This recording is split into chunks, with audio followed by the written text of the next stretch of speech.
Kumam Cultural Heritage. Minister Metes Affairs, Delhi Khan. Cabinet Ministers, me ateke me Kumam. Ikode tapapat, me Kumam ame chokere Khan. Jo iko igni, me okiena tini. Atemele, ame olumo be Miss Teen Pan of Africa. Karachel kiden imeteli. Totome kumam amye wora dontro le butu. Kumam nyai. Nyai. Kumam nyai. Nyai nakanaka.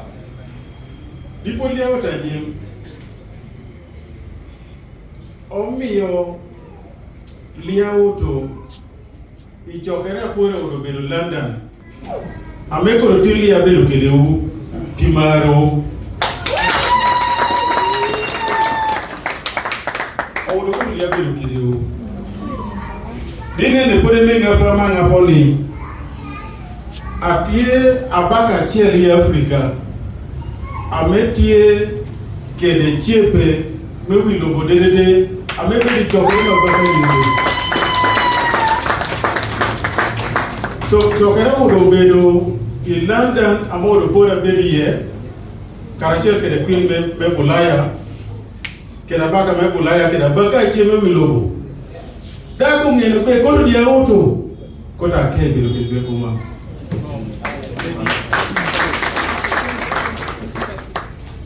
ingeta kato to me ko ma doni ko ya ma ni ayana amito tere sawani me ko no president no Uganda Ngaduong retired general Yoweri Kaguta Museveni Sabalwanyi ame bongoen koto kumam liamo wadiko bedo atekra chiel ame tekra bakagi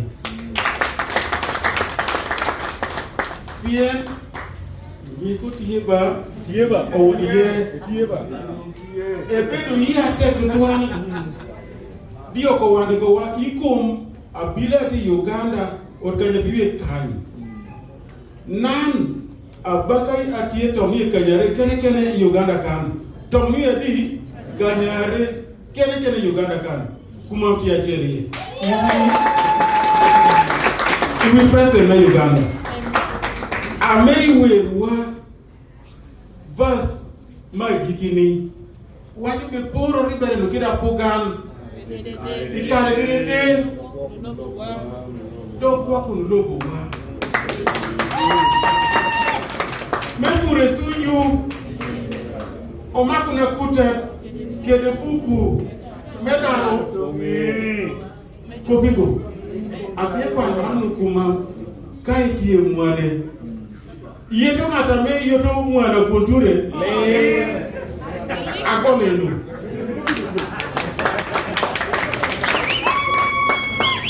So one kumam biu tieti kede simu ni no i social media walk gi one day ko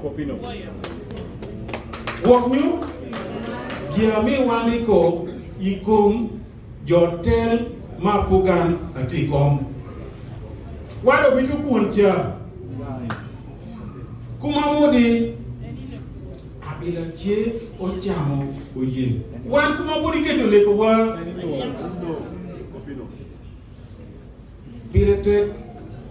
piretek bere watu mu ateke na che ineno no olilingo komini adongo go kiyoto ujo kwir kiber uningen ronko mamya ate yam dokono komino gi komini go be well make kwir awe ujo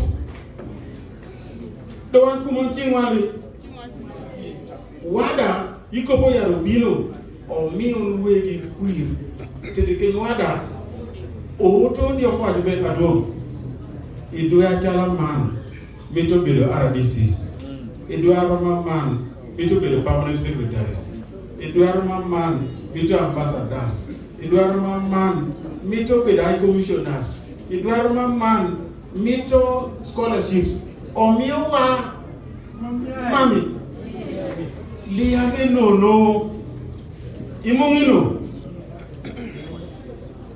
dipo liage to yama nyin atie kwa ne mata tutu kuma bere yama ko mere kele yama na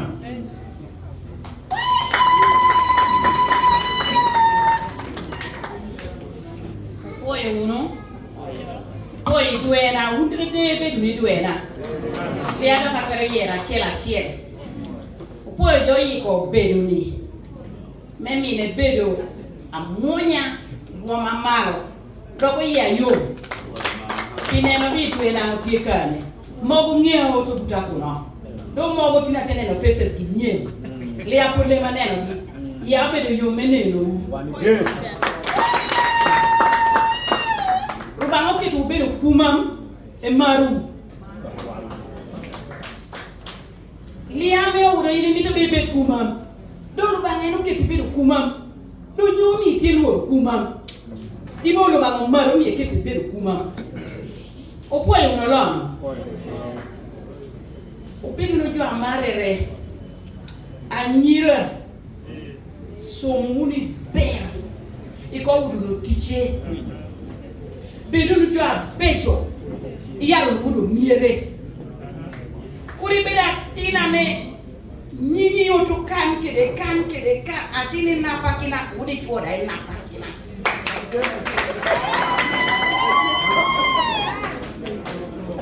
ayi ni bedi nyaka metia tata yere chwa be noi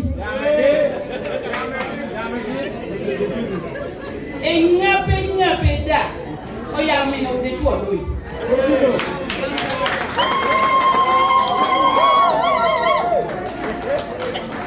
i tuo kere ya mi do nyaka o dele ani na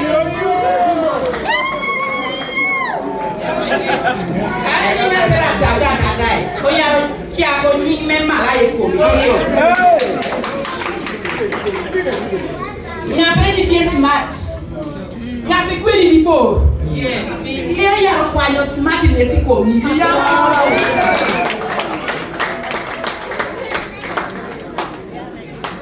anena nyira kuma mpurete ngape dabada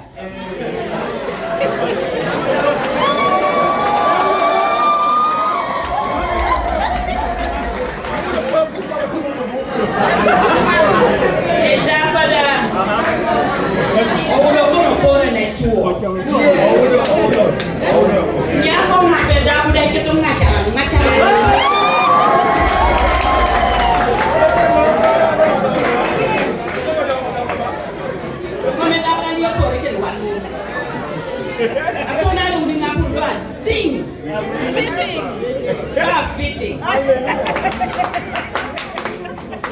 Now people better fitting like okay the we are boring. Yeah, brother. Going up again. And you not in university. Maro kitchen no sana. Yamo.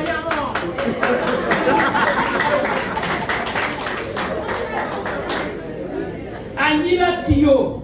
Maro ko pendo no sana. O ya me no to lamu.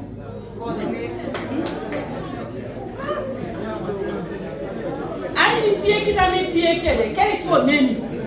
O ya geno neni ko mi yakura. Be nyaro boro somo sana.